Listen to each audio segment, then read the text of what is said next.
টি-20 খেলা বড় টিম ছোট টিম বলে কিছু নেই, যে কোনো দিন যে কোনো কিছু হওয়া সম্ভব। ছোট টিমও বড় টিমকে বিট করে, টিমের জন্য কন্ট্রিবিউট করাটা সব থেকে আনন্দের আমি মনে করি। ম্যাচ বাই ম্যাচ খেলা চেষ্টা করছি, এখানেই ফোকাস করার জন্য। আমি আমার মায়ের জন্য সব সময় বলে থাকি, এখনো বলছি, অলওয়েজ সেঞ্চুরি আমার আম্মার জন্য। আমাদের সঙ্গে রয়েছেন আজকের ম্যাচে সেঞ্চুরি করা তাওহিদ হৃদয়। এই মুহূর্তে রান স্কোরারদের তালিকা সবার উপরে, আপনার নামটা কেমন লাগছে?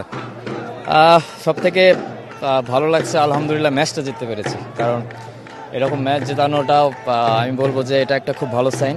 টিমের জন্য কন্ট্রিবিউট করাটা সব থেকে আনন্দের আমি মনে করি। পরপর দুটো ম্যাচে ওপেন করতে নেমে খুব ভালো ব্যাটিং করলেন। ওপেন করাটা তো নিশ্চয়ই সবসময় ডিফিকাল্ট, এবং আপনি যেহেতু খুব বেশি অভ্যস্ত না, নর্মালি মিডল অর্ডারে ব্যাটিং করেন, এটা কি চ্যালেঞ্জিং ছিল নাকি এনজয় করেছেন? অবশ্যই চ্যালেঞ্জ আছে, বিশেষ করে লাস্ট ম্যাচে বেশি চ্যালেঞ্জ ছিল। একটা সময় মনে হচ্ছিল যে আমি আমার সব থেকে টাফ উইকেটে ব্যাটিং করছি। বল আনইভেন বাউন্স ছিল, অনেক সুইং ছিল। আলহামদুলিল্লাহ যে ওই সময়টা ভালোভাবে সার্ভাইভ করেছিলাম।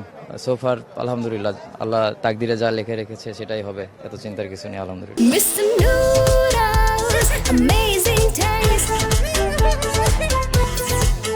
সামনে ওয়ার্ল্ড কাপও রয়েছে এবং আপনার এই ফর্মটা প্লাস ওপেন করতে নামা সব মিলে আসলে প্রিপারেশনটা কেমন হচ্ছে?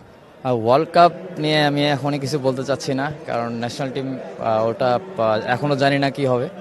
তারপরও এখন অ্যাজ এ প্লেয়ার হিসেবে যেটা কন্ট্রোলে আছে, ম্যাচ বাই ম্যাচ খেলা চেষ্টা করছি, এখানেই ফোকাস করার জন্য।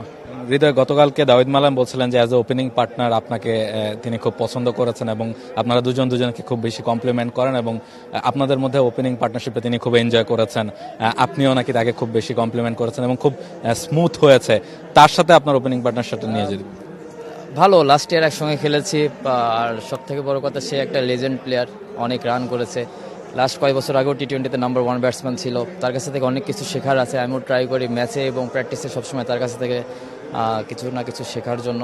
লাস্ট ইয়ার অনেক কথা বলেছি ওর সঙ্গে, এবং দুইজন যখন ব্যাটিং করি আমি আমার দিকটাতে বলি যে যদি কোনো ইনফরমেশন থাকে আমাকে সাথে সাথে দেওয়া। ওও আমাকে সেই অ্যাক্সেসটা দিয়েছে যে যদি কোনো ইনফরমেশন থাকে বা আমার ব্যাটিংয়ে একটু এদিক ওদিক দেখলে তুমি আমাকে অবশ্যই বলবো। আমি ট্রাই করি যতটুকু ওকে মেসেজটা দেওয়ার জন্য।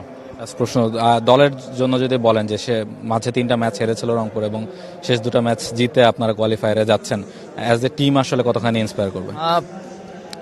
টি-20 খেলা আমি মনে করি যে বড় টিম ছোট টিম বলে কিছু নেই, কাগজে কলমে আসলে নামে কিছু হয় না।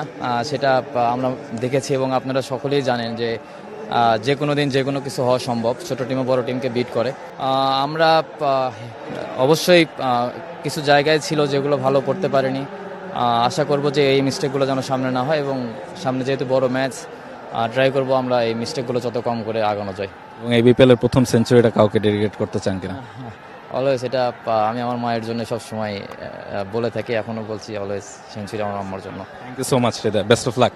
তাহিদ হৃদয় ছিলেন আমাদের সঙ্গে এবং তিনি জ্বালাচ্ছিলেন যে এবার বিপিএলের প্রথম সেঞ্চুরিটা তিনি উৎসর্গ করতে চান তার মাকে, এবং প্রত্যেকটা সেঞ্চুরি তিনি আসলে তার মাকে উৎসর্গ করেন। এবং যেভাবে তিনি বিপিএলটা খেলছেন, এই মুহূর্তে রান স্কোরারদের তালিকায় সবার উপরেও আসলে তার নাম। সব মিলে দারুণ একটা বিপিএল হৃদয় কাটাচ্ছেন। রংপুরও বেশ ভালোভাবে আসলে তাদের গ্রুপ পর্বের ম্যাচগুলো শেষ করেছে। মিরপুর থেকে Rahul Roy, chess sports. For more updates, subscribe to our YouTube channel and click on the bell icon. Follow us on Facebook and Instagram. Download T-Sports app to enjoy exciting games and highlights. Visit tsports.com.